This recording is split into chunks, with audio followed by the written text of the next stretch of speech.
1988年2月初2，国内头一间民用加油站正式开始营业。这座加油站原来是属于中油公司的，地主趁着开放加油站民营的机会，终止租约，自行申请设立服务员。他们亲切地招呼来加油的顾客，并且细心地为第一位上门的顾客准备了一份小礼物，为今后的加油站经营形态带来一番新的改变。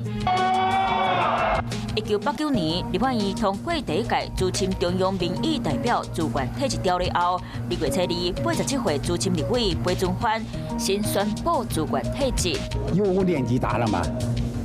已经有87岁了，换新的血轮来，那国家才有进步。当年执政当局为了推动国会改革，鼓励资深立委和国代表主管体制，不过敢若无啥效果。直到3年后完成国会全面改选，办理国会才正式行入去历史。